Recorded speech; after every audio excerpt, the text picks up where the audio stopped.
billions and billions of dollars from Venezuela. That'll happen with Iran too. With the Iranian assets, you've said that Iranian assets will be used to pay for damages to ships that are hit in the Strait of Hormuz. Would the U.S. pay shipping companies directly? The FOMC is meeting this week on Wednesday. By the way, we're going to Michigan. The car companies are doing better than they've ever done. Many, many plants are being built all over the United States. They'll be opening them over the next year. Toyota just agreed to come in, move its entire operation out of Mexico and into the United States. They'll be opening, I guess, the largest plant in the world, somebody said, but all because of tariffs and because of me. All because of Trump. So it's been pretty amazing, actually. The Federal Reserve is meeting this week. They've not hit the inflation target set. They've not hit the 2%. There are some bets. We had a very good inflation report the other day. Are you worried that they might? Costs are going down rapidly. Don't forget, I inherited these. I haven't been here very long. I inherited the worst inflation in history from Biden. But costs are going down rapidly, and as soon as the war is over, you're going to see a big drop. Are you worried that the Fed's going to hike rates to counter inflation? Well, I have a board. And Kevin's fantastic, but he's got a board, and the board members are very political, I would say. So, we fight our way through the race because we're doing so well. But, no, he's got a board. He wants to do the right thing. I know what he wants to do. But you need the consent of some people that have perhaps bad intentions. Rates should be lowered. This country could be at 8%, 9%, 10%, 12%. GDP, that's what it should be. We have other countries that are paying less interest rates, and if it wasn't for us, they wouldn't even exist. It's ridiculous, and they call them elite. We have other countries, I don't want to really mention names of countries, but I could give you plenty, that they take money out of the U.S., and because of that, they get a lower interest rate than we do. And it shouldn't be that way. We should have the lowest interest rate in the world. I could take the money that these countries are making, put it into our portfolio, and we should have the lowest interest rate in the world, like it used to be 30 years ago. We always made the lowest rate. If you take a look at like Switzerland, where we have a $30 billion deficit, I could wipe out that deficit overnight. Overnight. That'd be money that would actually indirectly come to us. So we got a lot of interesting things going, but our country is the strongest we've ever been. It's the hottest country anywhere in the world. And frankly, we're being very nice to a lot of countries that would not survive without us. And you know who wouldn't survive without us? Israel. Bibi's coming, he'll tell you.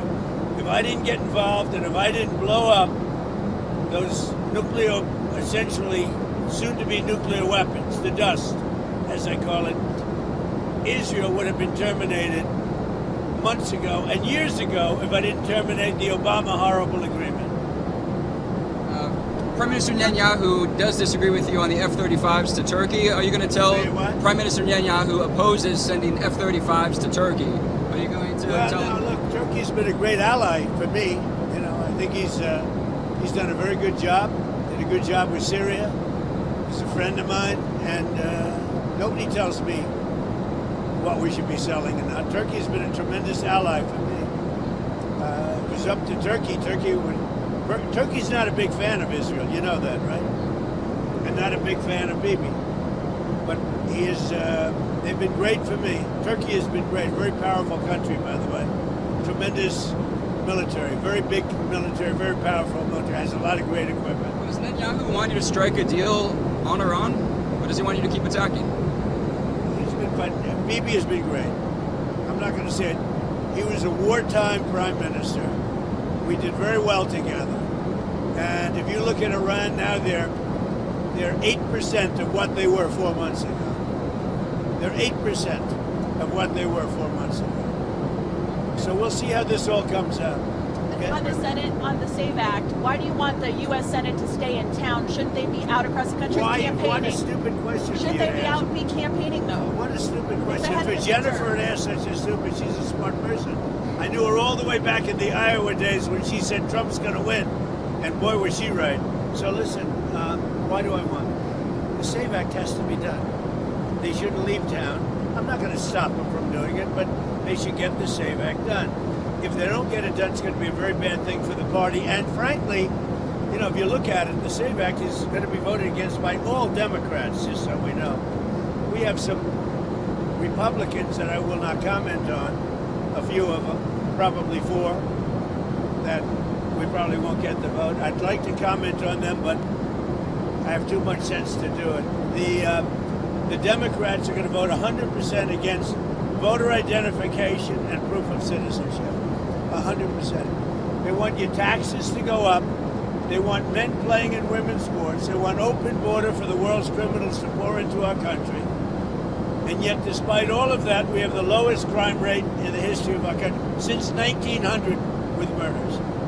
With all of that, with all of the 25 million people, many of them criminals that the Democrats let in. Well, they just announced this morning they want an open border policy where the world's criminals can pour into our country. I think they're crazy. There's something wrong with them. Any other questions?